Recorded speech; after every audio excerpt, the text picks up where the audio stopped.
come back online. Abe shiri, abaye yin fe baje. Se mi ran gbogbo yin. Below Space TV channel bí tá ti mú gist wá fún yín. Àti entertainment lọ́lọ́kan òjọ̀ kan. Ẹ bá mi pa wọ́n fún ẹ̀yin subscribers. I want to talk about something now. Come. Adúpẹ́ lọ́wọ́ yín. Ẹ má bọ̀. Akíyín fún ẹ̀yin tí ẹ ò tí subscribe. Ẹ má gbàgbé kẹ́ bá wa subscribe, ẹ bá wa share, ẹ bá wa comment, ẹ bá wa like, ẹ bá wa turn on notification button yín sílẹ̀ so that tá bá ti upload. Please stop calling me pé mo wà okay. Ẹ ṣeun, adúpẹ́ lọ́wọ́ yín. Ẹ ṣeun. Oh, ẹ má pè mí, please. Ẹ jẹ́ kí n ṣe nǹkan tí mo fẹ́ ṣe. I'm very okay. Now, this is what is happening. Ṣé nǹkan tí mo sọ yé yín? Ṣé nǹkan tí mo sọ yé yín? Ẹ jọ̀ọ́, mo ní lawyer tèmi, but I fẹ́ a lot of lawyers now. Mo fẹ́ a lot of lawyers lórí justice for Mohbad níbí báyìí. Mo máa gba lawyer mi. Tí olórí burúkú ò bá fi pa àwọn fẹ́ lọ pe ọlọ́pàá. Ọlọ́pàá ló wá yẹn. Ọlọ́pàá ló wá yẹn.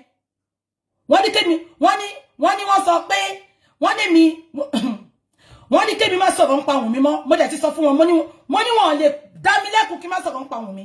Mo ní because Wunmi ni number 1 suspect. Àṣànà ni suspect. Ẹ̀gbọ́n ẹ̀ sọ̀rọ̀. Ẹ̀gbọ́n ẹ̀ sọ pé òun nìkan lọ mú. Why tẹ́ ṣe má sọ pé kí má sọ̀rọ̀ npa Wunmi? Mo sọ fún wọn pé wọ́n lè sọ pé kí má sọ̀rọ̀ npa ẹ̀. Ẹ wá mọ̀ nǹkan táwọn olórí burúkú ṣe. Wọ́n wá lọ parọ́. Wọ́n lọ sọ fún okay, ẹ gbọ́ wọn. Ṣé gbọ́? Ẹ gbọ́ wọn. Ẹ gbọ́ gbogbo bí ṣe ń bá wọn sọ̀rọ̀ ni. Ẹ gbọ́ ni.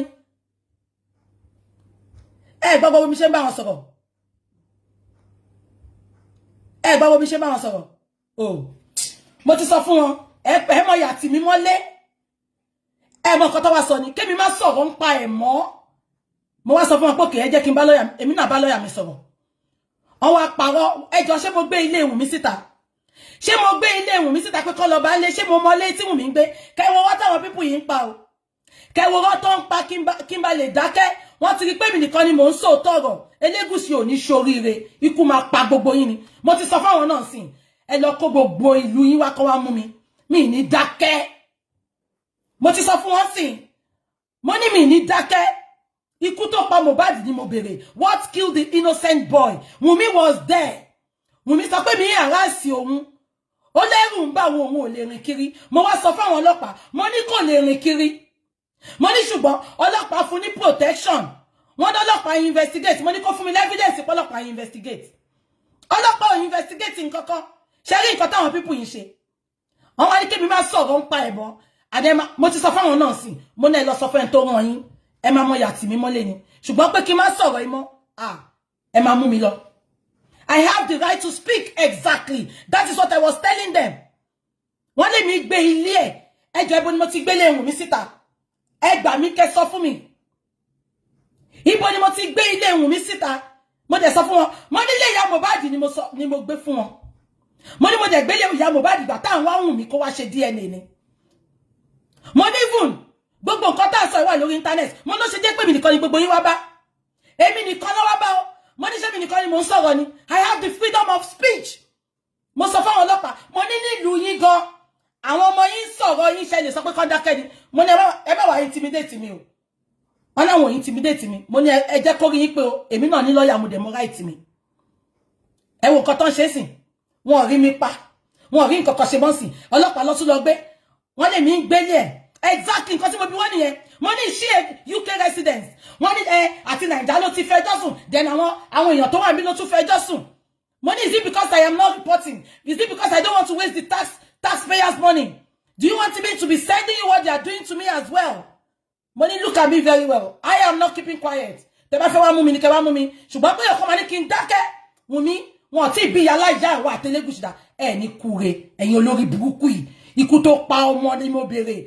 Ẹ wá lọ fẹ́ ẹ lọ tó bá tẹ̀yẹ pọ́n sọ tòótọ́ fọlọ́pàá kò ní bí mi nú. Ẹ wá lọ ń parọ́. Ẹlẹ́mi gbélé Wunmi síta pé mo ní kó lọ pa èmi. Ibo mo ti gbé síta. Ibo mo ti gbélé Wunmi síta. Wọ́n wá parọ́ oríṣiríṣi. Mo wá bí wọ́n. Mo ní ṣé yín ṣe investigation yín.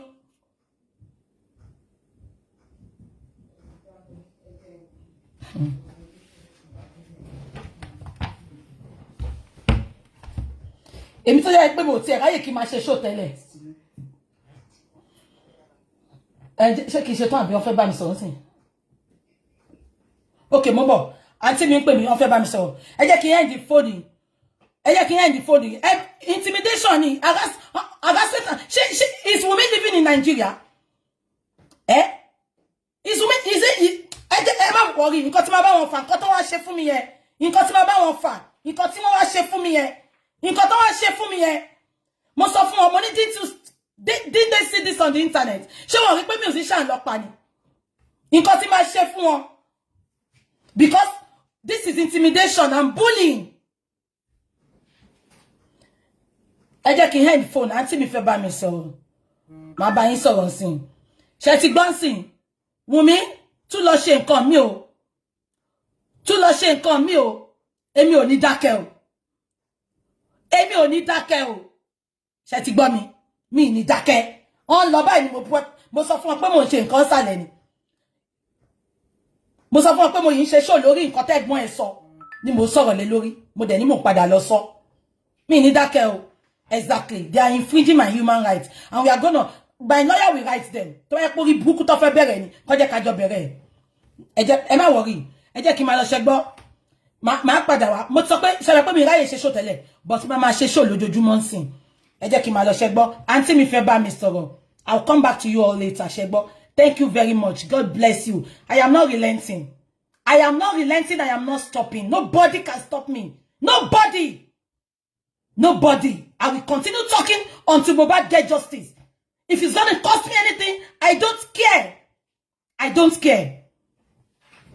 Bye-bye. Ṣáwọn tẹ́ni ká lọ fẹjọ́ sùn nìyẹn. Gbogbo ẹ̀yin tẹ́ ń sọ pé ká lọ bá international body kan gbèjà wa. Ṣáwọn tẹ́ni ká lọ fẹjọ́ sùn ni. Àná lórí burúkú ni gbogbo wọn lágbàáyé ń sìn. Lẹ́yìn ká fẹnu ara wa ká fi gbára wa sílẹ̀. Nobody. Mo ti sọ fún wọn bó ṣe ń lọ mo ṣe ń padà bọ̀ mí báyìí. Wunmi kò ti rí pé kò sẹ́ńtẹ́lẹ̀ wọn. Kò sẹ́ńtẹ́lẹ̀ wọn wá sí mi. I am not keeping quiet. This is a boy's life.